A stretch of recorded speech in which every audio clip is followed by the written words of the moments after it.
తెలుగు వారికి తాజా సమాచారం అందించడానికి తొలి అడుగు వేస్తున్న న్యూస్1 తెలుగు ఛానల్ కు స్వాగతం.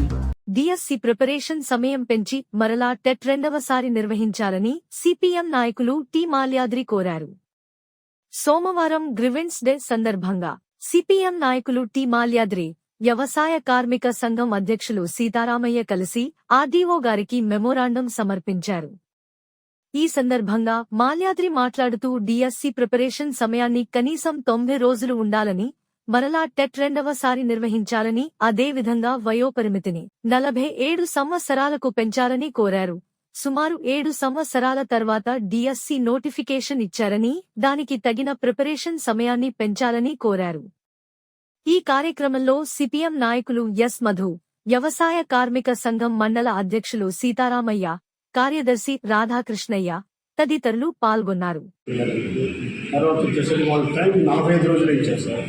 45 రోజులు 90 రోజులు దాని ప్రిపరేషన్ 3వ తరగతి నుంచి 10వ తరగతి వరకు, తర్వాత విద్యా చట్టం ప్రకారం కూడా అవన్నీ కూడా చేయాల్సి టైం కూడా చాలా సార్.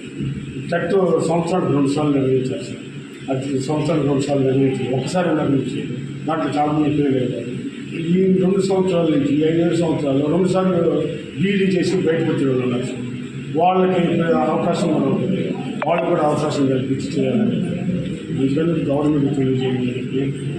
వయో పరిమితి 47 సంవత్సరాలు చేయాలి. తర్వాత వచ్చేసరికి టెట్ 2 సార్లు నిర్వహించాలి. తర్వాత వచ్చేసరికి ఈ time exam time sir. Exam time 45 రోజులు ఇచ్చారు. మేమన్నీ చెప్పేది 90 రోజులు చేయాలి.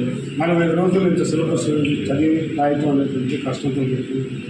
అందుకు దాదాపు విద్యా చట్టం తరఫున చాలా ఉంది సార్ సిలబస్ అంటే బండి పుస్తకాలు చదువుతున్నారు. అంతా ప్రిపేర్ అయ్యేదానికి చేసేదానికి చాలా ఇదిగా ఉంటుంది. అంటే గవర్నమెంట్ వచ్చింది. రాష్ట్ర ప్రభుత్వం ఎట్టకేలకు డిఎస్సి నోటిఫికేషన్ ఇచ్చింది, సంతోషం. అదే సందర్భంలో సమయం మాత్రం 45 రోజులు మాత్రం ఇచ్చింది. అది ఏమాత్రం చాలదు. చాలా విపరీతమైనటువంటి సిలబస్ ఉంది. 3వ తరగతి నుంచి 10వ తరగతి వరకు. అదే రకంగా విద్యా దృక్పథాలు, సైకాలజీ, అదే రకంగా వచ్చేసరికి ఇవన్నీ కూడా మెథడ్స్ ఇవన్నీ కూడా చదవాల్సిన అవసరం కూడా ఉన్నది. ఇవన్నీ ప్రిపేర్ కాలేరు. దాదాపు 12 పుస్తకాలు విద్యార్థులు చదివి మానసికంగా దెబ్బతినిపోతూ ఉన్నారు.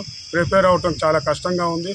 అందుకని దాన్ని 90 రోజులకు పెంచాలని సిపిఎం వ్యవసాయ కార్మిక సంఘంగా రాష్ట్ర ప్రభుత్వానికి తెలియజేస్తూ ఉన్నాం. ఆర్డీఓ ద్వారా రాష్ట్ర ప్రభుత్వానికి తెలియజేస్తూ ఉన్నాం. తక్షణం మాత్రం సమయం 45 రోజుల నుంచి 90 రోజులు పెంచాలా. అదే రకంగా టెట్ సంవత్సరానికి 2 సార్లు నిర్వహించాలా. అది మన యొక్క విద్యా హక్కు చట్టం ద్వారా ఉంది. దాన్ని మాత్రం వైలేట్ చేస్తూ ఉన్నారు రాష్ట్ర ప్రభుత్వం.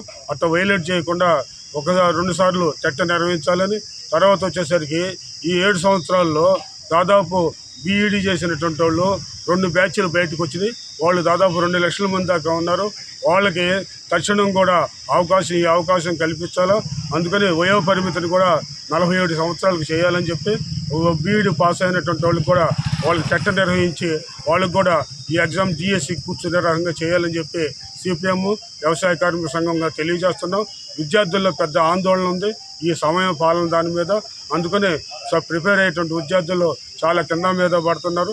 దాన్ని అర్థం చేసుకున్న రాష్ట్ర ప్రభుత్వం పునరాలోచించి వెంటనే ఈ యొక్క డిఎస్సి సమయం 45 రోజులు నుంచి 90 రోజులు పెంచాలా. వయో పరిమితి 47 సంవత్సరాలు చేయాలా. టెట్ 2వ సారి నిర్వహించాలని సిపిఎం గాను వ్యవసాయ కార్మిక సంఘం గాను తెలియజేస్తున్నారు.